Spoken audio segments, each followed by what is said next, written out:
A Basílica da Santa Cruz em Jerusalém é uma basílica menor católica localizada no bairro Esquilino, perto das muralhas aurelianas e do anfiteatro Castrense, entre a Basílica de São João de Latrão e a Porta Maggiore. De acordo com a tradição cristã, esta basílica foi consagrada no ano 325 para abrigar as relíquias da paixão de Jesus Cristo, trazidas da Terra Santa para Roma, pela imperatriz Helena, que depois tornou-se Santa Helena, mãe do imperador romano Constantino I.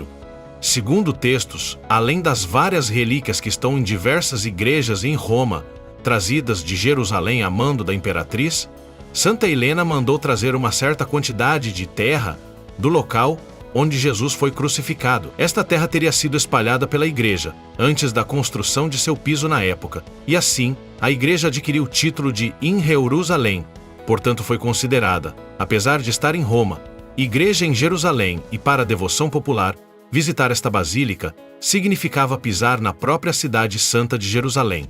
Sobre Santa Helena e as relíquias, vamos comentar mais adiante neste vídeo. Incluída na rota das 7 igrejas que os antigos peregrinos deveriam percorrer em um dia a pé, a Basílica da Santa Cruz de Jerusalém foi construída sobre as ruínas do Sessorium, um complexo residencial imperial que começou na primeira metade do século 3 depois de Cristo, que também incluía o Circo de Variano e o Anfiteatro Castrense. No início do século IV, o complexo foi escolhido pela imperatriz Helena de Constantinopla, que ordenou que o grande átrio fosse convertido em capela para abrigar as relíquias da Cruz de Cristo.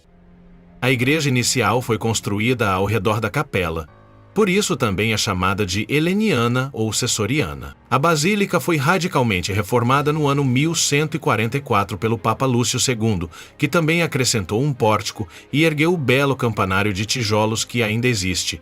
No entanto, sua aparência atual se deve em grande parte às obras encomendadas no século XVIII pelo Papa Bento XIV, quando contratou os arquitetos Pietro Passalacqua e Domenico Gregorini, que, em torno da capela, criaram uma das obras-primas do barroco romano, com evidentes influências borrominianas. O interior é dividido em 3 naves por 12 colossais colunas antigas de granito, 4 das quais foram incorporadas como pilares durante a reforma do século XVIII.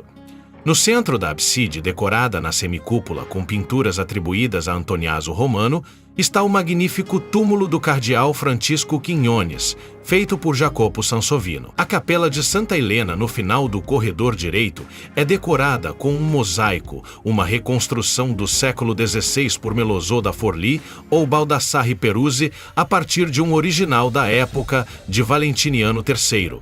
E disse que a terra do Calvário, trazida por Helena para Roma, juntamente com as relíquias, agora preservadas na vizinha Capela das Relíquias, é mantida sob o piso. A estátua no altar é um original romano encontrado nas ruínas da cidade de Ostia e transformado em Santa Helena com a adição da cruz e a substituição da cabeça.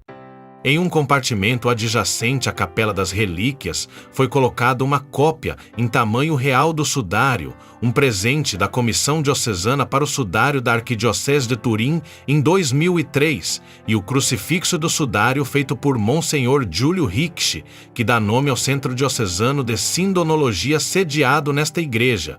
Na área do anfiteatro castrense, que durante séculos pertenceu à basílica e ao seu convento, o jardim do mosteiro cisterciense foi recriado em 2004. Sua porta de ferro e vidro é obra de Janis Cornelis.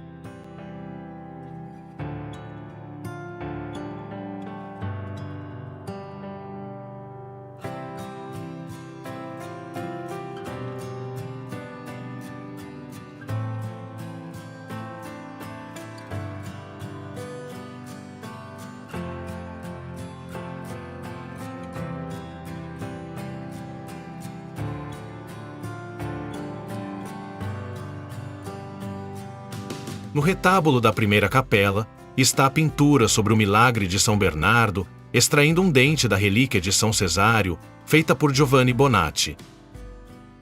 No retábulo da segunda capela, está a pintura de São Bernardo, induzindo o antipapa Vítor IV a humilhar-se, diante de Inocêncio II, feita por Carlo Maratta. No retábulo da terceira capela, está a pintura O Sonho da Mãe de São Roberto, feita por Rafael Vani.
No retábulo da terceira capela está uma pintura, feita por Luigi Gassi, do Papa São Silvestre, mostrando ao imperador Constantino a medalha dos Santos Pedro e Paulo.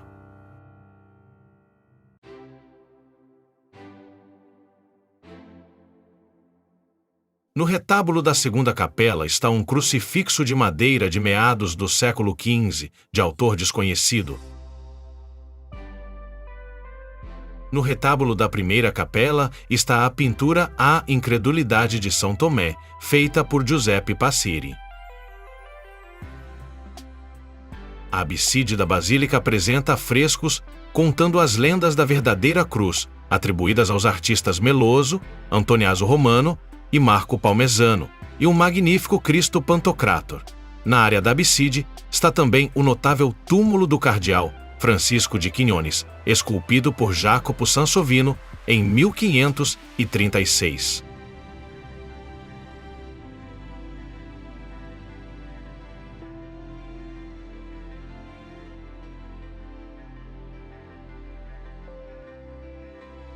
Os corpos de São Cesário, diácono e mártir, e de Santo Anastácio estão sepultados em uma urna de basalto sob o altar principal.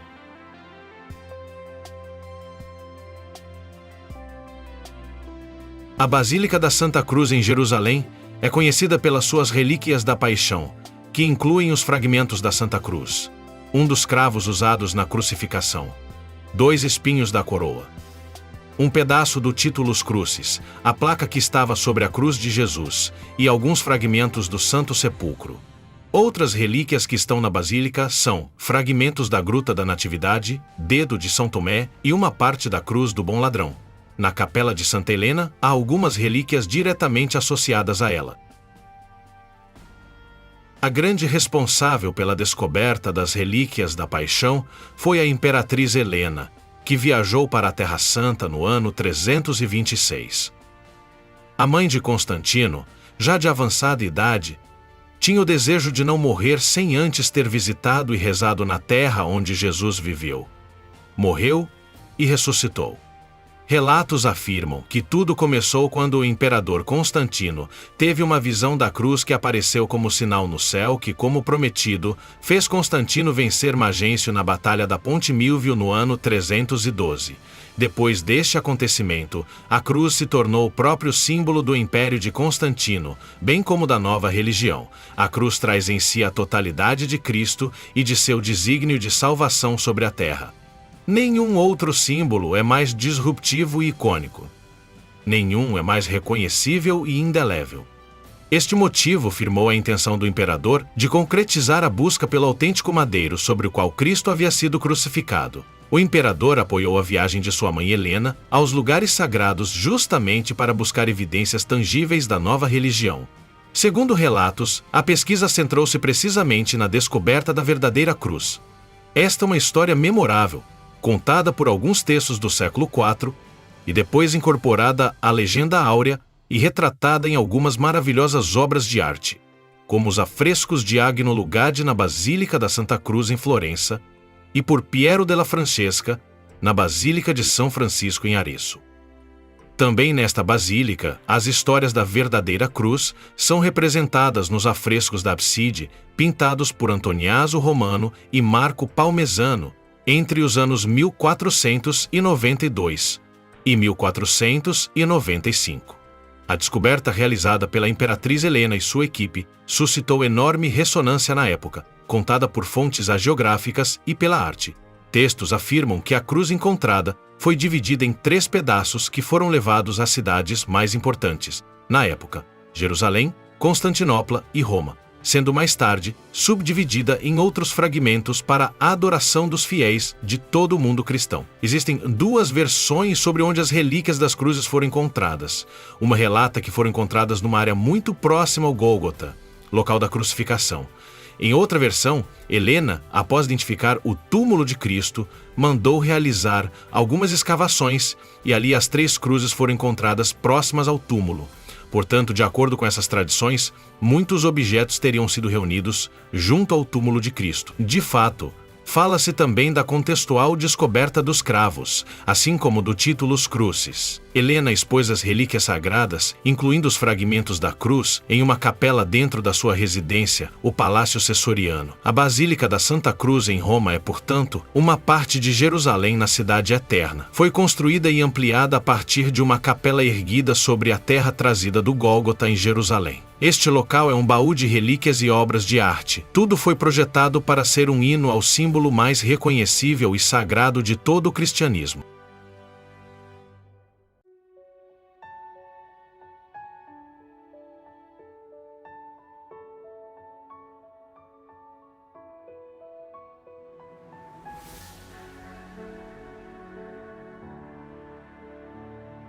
Não há muitas informações sobre Helena. Seu nome era Flávia Júlia Helena, também conhecida como Santa Helena, Helena Augusta e Helena de Constantinopla. Teria nascido em Drepanon, cidade na província de Bitínia, na Ásia Menor, atual Turquia, no ano 246 ou 248 e faleceu na cidade de Constantinopla, no ano 330. Porém, foi sepultada na cidade de Roma. Segundo textos de Santo Ambrósio, ela era camareira ou criada em uma estalagem antes de se casar com Constâncio Cloro no ano 271, união da qual nasceu Constantino no ano seguinte. Constâncio foi um ambicioso oficial do exército romano que ascendeu ao posto de César no ano 293, e neste mesmo ano ele repudiou sua esposa, que não era de sangue nobre, e Helena permaneceu nas sombras até o ano 306, quando seu filho Constantino lhe deu o título de imperatriz. Naquela época, Helena já era cristã e aproveitou sua posição privilegiada para fazer o bem, praticando a caridade entre os necessitados e promovendo a difusão e a dignidade do culto. Ela brilhou tanto por sua fé e piedade que Santo Ambrósio não hesitou em elogiá-la, dizendo: "Grande mulher, que ofereceu ao imperador muito mais do que recebeu dele. Durante sua estada na Terra Santa, dedicou-se a identificar os alegados locais onde se teria passado episódios da vida de Jesus Cristo, sempre acompanhada por soldados e trabalhadores. Ordenou a construção da Igreja da Natividade em Belém e o Santo Sepulcro em Jerusalém. Quanto ao Gólgota, quando Helena chegou em Jerusalém, os templos pagãos tinham acabado de ser demolidos. Então a imperatriz pôde realizar seu sonho de se ajoelhar no chão, onde nosso Salvador havia sido levantado na Santa Cruz, e de rezar na rocha do Santo Sepulcro. Porém, ali mesmo ela percebeu que a mais importante das relíquias ainda não havia sido encontrada. Assim, depois de 3 séculos, várias relíquias foram encontradas e resgatadas. A imperatriz deixou a maior parte das relíquias encontradas em Jerusalém, mas levou para Roma muitas outras que estão colocadas em várias basílicas. Levou também consigo 3 fragmentos da cruz, o título da condenação chamado Titulus Crucis, um dos pregos e alguns espinhos da coroa que seus algozes impuseram a Jesus. Ela também mandou transportar uma grande quantidade de terra do Gólgota e os degraus de pedra da escadaria do palácio que Cristo subiu e desceu por 4 vezes no dia de sua paixão, para comparecer diante de Pilatos, no pretório. Os degraus chamados de Escada Santa estão instalados em um edifício que incorpora parte do antigo Palácio Laterano, e os degraus, atualmente protegidos por uma moldura de madeira, levam até o Sancta Sanctorum, ou Santo dos Santos, a capela pessoal dos primeiros papas e conhecida como Capela de São Lourenço. Em alguns degraus, podem-se apreciar através de um vidro as gotas de sangue que Cristo derramou. Para mais detalhes sobre a Escada Santa e a Capela do Santo dos Santos, veja vídeo completo publicado neste canal. Existem inúmeros documentos dos séculos IV e V que descrevem como os cristãos veneraram as relíquias da paixão que permaneceram em Jerusalém. Isto é atestado por Eusébio, Rufino, Teodoreto e São Cirilo de Jerusalém. Egéria, uma mulher que fez uma peregrinação aos lugares santos no século IV, escreveu que multidões de fiéis que naquela época vinham de todo o Oriente cristão para participar das solenidades em honra da cruz.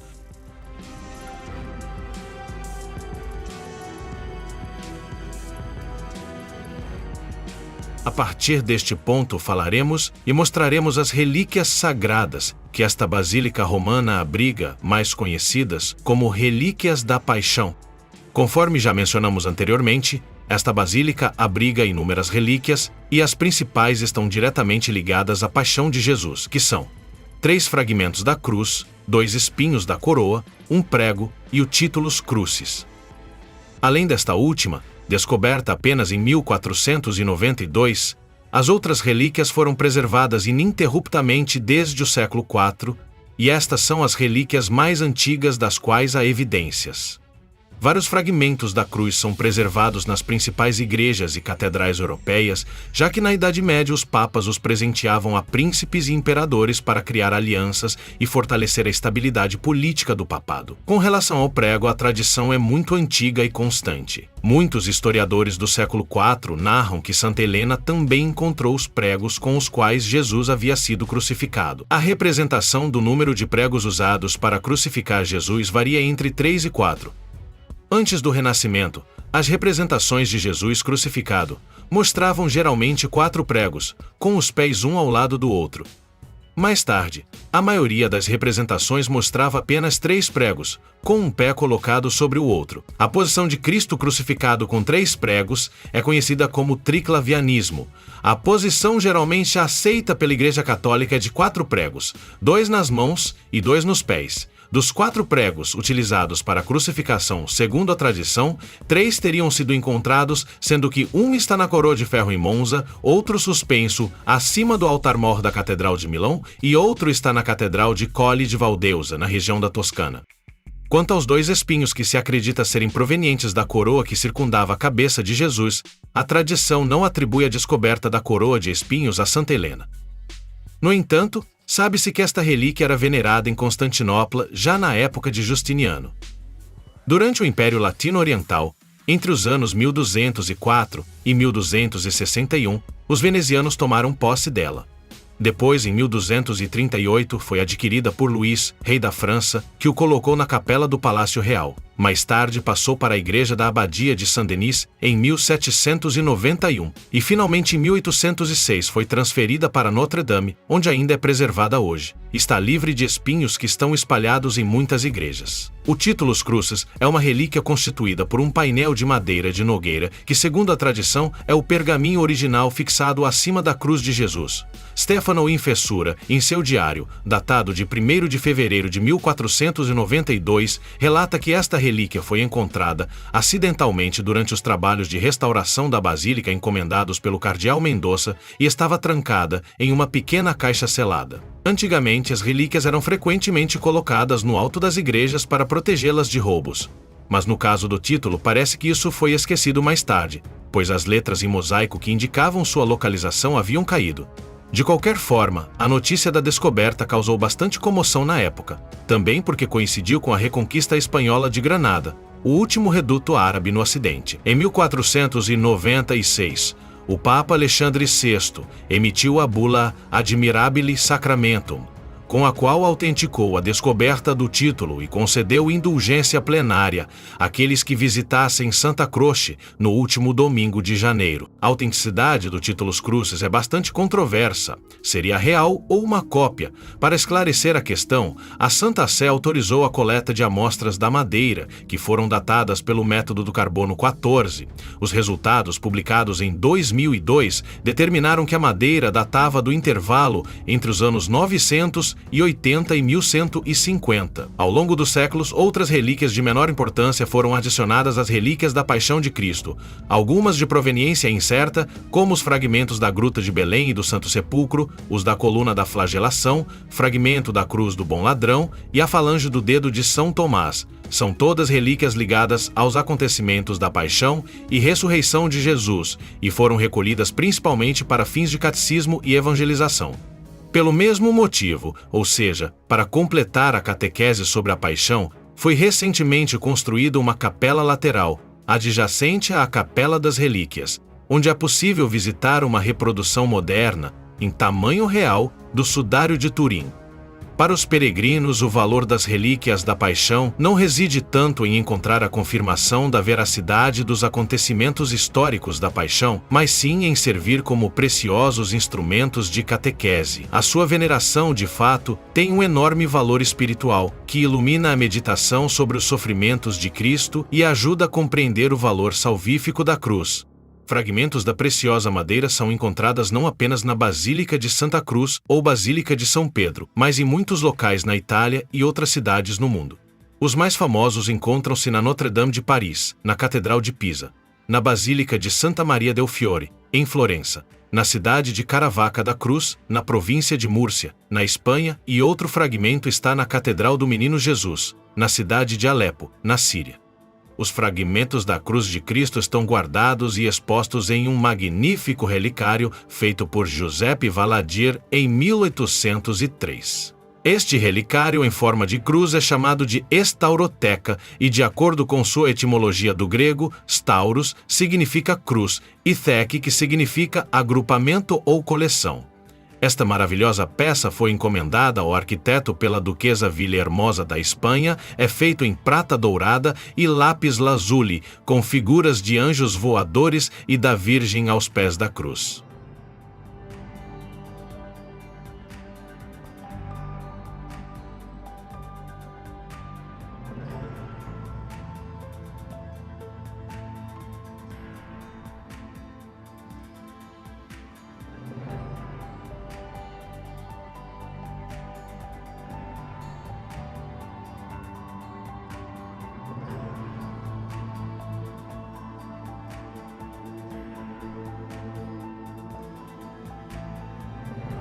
Este é um pedaço da cruz de Dimas tido como o bom ladrão, crucificado ao lado direito de Jesus. Dimas admitiu que era um pecador, aceitou Jesus como rei, reconheceu que Jesus não merecia morrer, foi perdoado e recebido no paraíso e mais tarde canonizado.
Na Capela Gregoriana está um belíssimo relevo de La Pietà, de autor desconhecido, e o suntuoso monumento funerário do monge cisterciense Gioacchino Bezzosi, estudioso e colecionador de livros, que se tornou o cardeal da Basílica.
Ao lado da Capela das Relíquias está uma interessante capela dedicada a Antonieta Mel, onde há uma placa com a palavra venerável.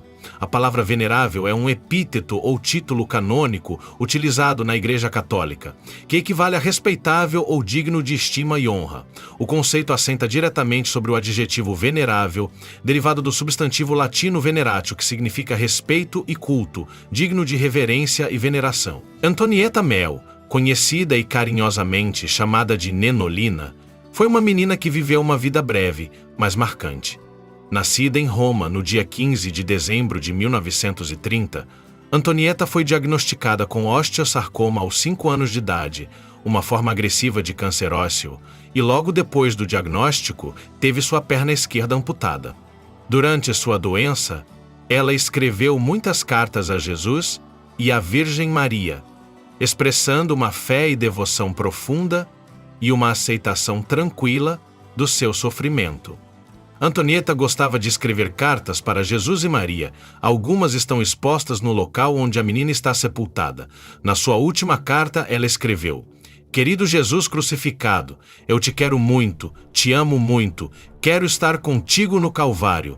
Querido Jesus, diz a Deus Pai que também quero muito, amo muito Ele. Querido Jesus, dai-me a força necessária para suportar estas dores que vos ofereço pelos pecadores." Antonieta faleceu no dia 3 de julho de 1937 aos 6 anos de idade. O seu túmulo na Basílica tornou-se um local de peregrinação para muitos fiéis que a consideram um exemplo de santidade infantil, e poderá se tornar a pessoa mais jovem a ser canonizada pela Igreja Católica Romana. Teólogos católicos a chamam de mística, porque com apenas 6 anos, escreveu uma série de extraordinárias cartas para Jesus Cristo nos últimos meses de sua vida, que mostravam compreensão e ações além do normal para uma criança da sua idade. Esforços para torná-la santa começaram logo após sua morte. Seu caso foi encaminhado à Congregação para a Promulgação dos Santos em maio de 1972. O Papa Bento XVI aprovou um decreto em 17 de dezembro de 2007, 70 anos depois de sua morte, elogiando as virtudes heróicas da menina, aprovando a continuidade do processo para declará-la santa.